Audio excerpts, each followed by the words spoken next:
Assalamualaikum warahmatullahi wabarakatuh. Perkenalkan, nama saya Diva Fitriani dari jurusan Teknik Industri Pertanian kelas L dengan NIM 21510303071111053. Pada kesempatan kali ini, saya akan menjelaskan pengembangan tanaman sukun komoditas Kepulauan Seribu di DKI Jakarta. Pertama-tama, agroindustri itu apa sih? Jadi, kegiatan agroindustri itu adalah kegiatan memanfaatkan hasil pertanian sebagai bahan baku, lalu merancang dan menyediakan alat atau jasa untuk kegiatan tersebut. Buah sukun dengan nama latin Astocarpus hastilis merupakan buah tak berbiji yang merupakan bahan pangan penting kaya akan karbohidrat. Buah ini dapat ditemukan di daerah tropik terutama Pasifik dan Asia Tenggara. Tanaman sukun termasuk salah satu tanaman asli tropik yang tumbuh baik di dataran rendah, beriklim lembab panas dengan temperatur 15-38 derajat Celcius. Tumbuhan ini juga bertoleransi tumbuh mulai dari wilayah pantai sampai ketinggian 700 meter dari permukaan laut dan bahkan tumbuh di pulau, karang, dan pantai. Kemudian di dalam buah sukun itu terdapat kandungan apa aja sih?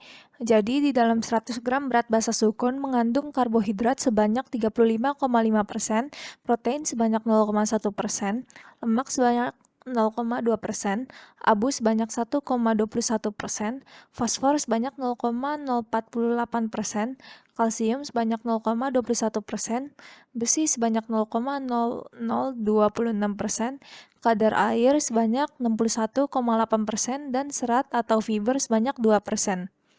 Bagian dari buah sukun yang dapat diolah itu ada apa aja sih? Pertama ada daging, lalu daun, kemudian ada getah dan kayu. Pada daging dapat diolah menjadi tepung, keripik, dan pasta yang bentuknya menyerupai keju. Lalu pada daun dapat dijadikan pakan ternak, getah dapat dijadikan penjerat burung, lalu penambal perahu, dan sebagai bahan dasar permen karet.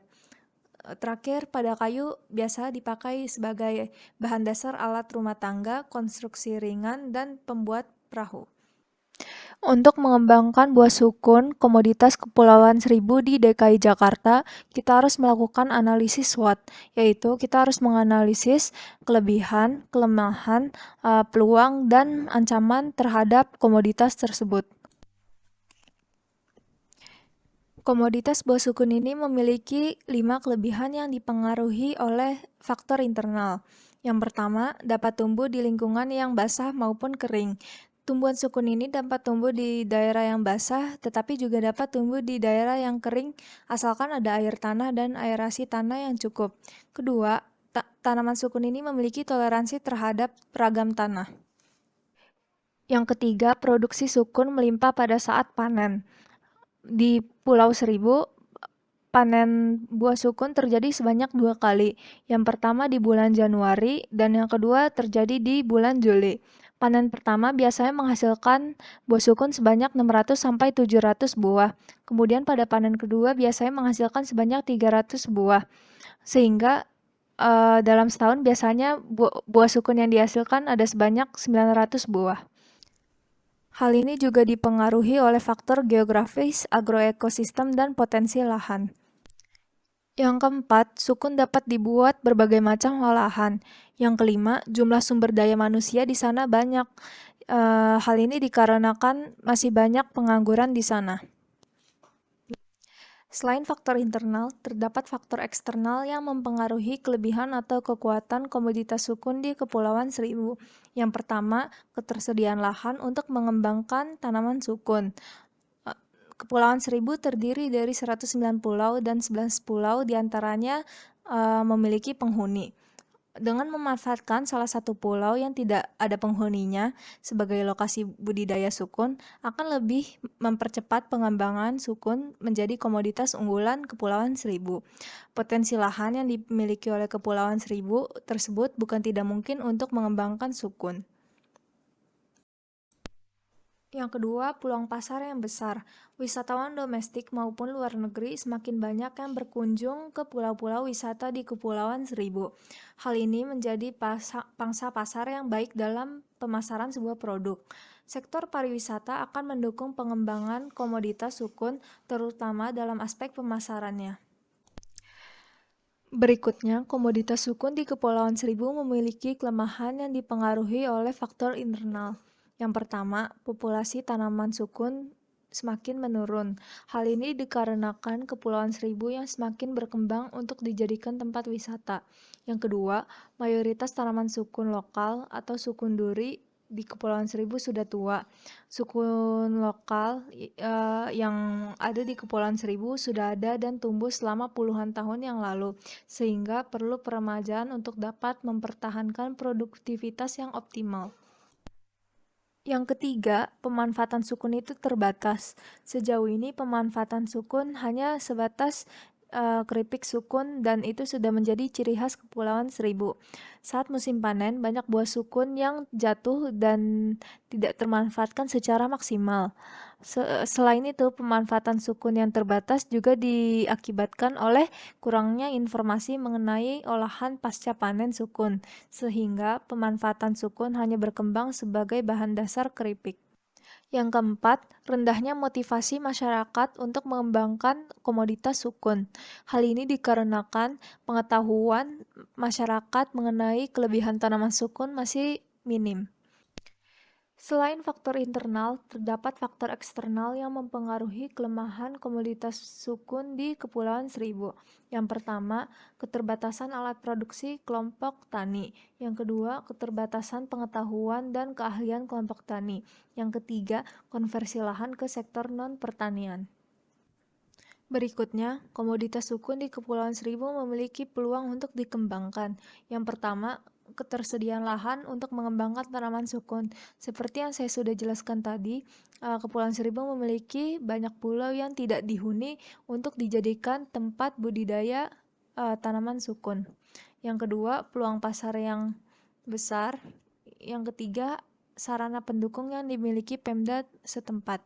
Sarana pendukung yang dimiliki pemerintah daerah setempat yaitu mempunyai sarana pelatihan pasca panen yang dapat dimanfaatkan untuk meningkatkan keterampilan kelompok tani. Kelompok tani yang ada di Kepulauan Seribu mayoritas adalah kelompok wanita tani yang bergerak di bidang olahan. Penguatan kelembagaan kelompok tani dapat dilakukan dengan peningkatan kapasitas kelompok. Dalam hal ini dapat didukung dengan sarana dan prasaran yang dimiliki oleh pemerintah setempat. Strategi yang dapat dilakukan untuk memaksimalkan peluang ini adalah optimalisasi lahan untuk budidaya sukun.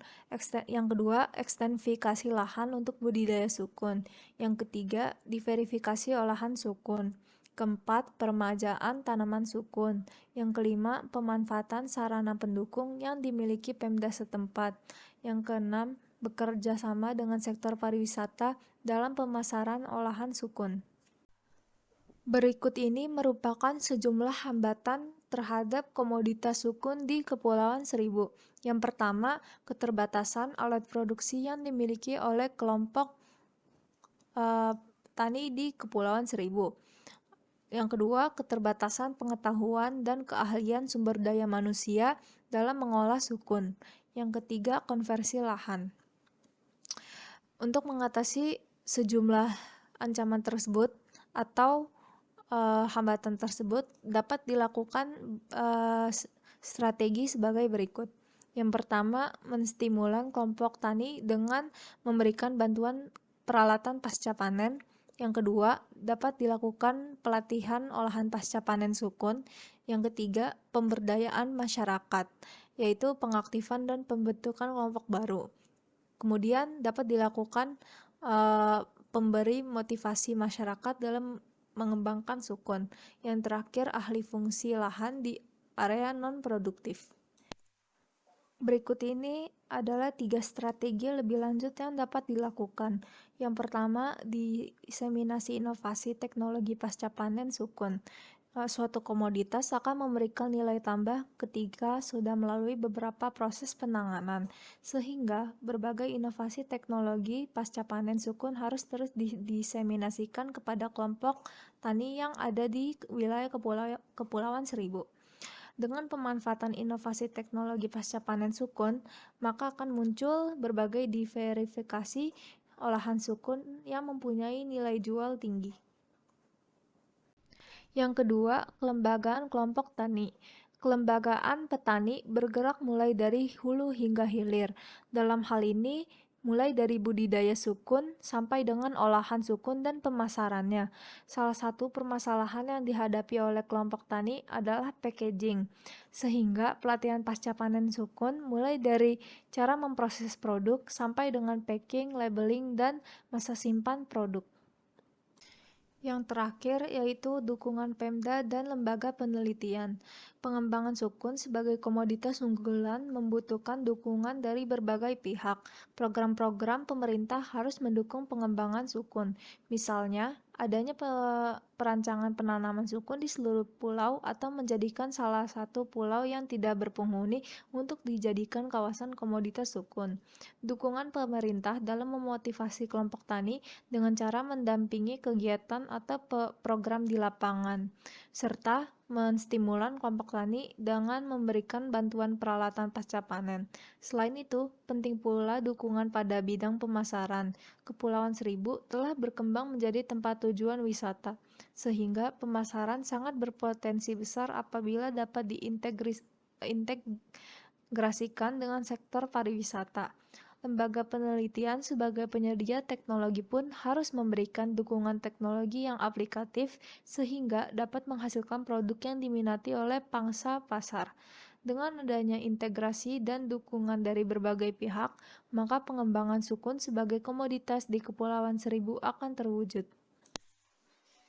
Sekian penjelasan mengenai pengembangan tanaman sukun komoditas Kepulauan Seribu di DKI Jakarta dari saya. Wassalamualaikum warahmatullahi wabarakatuh.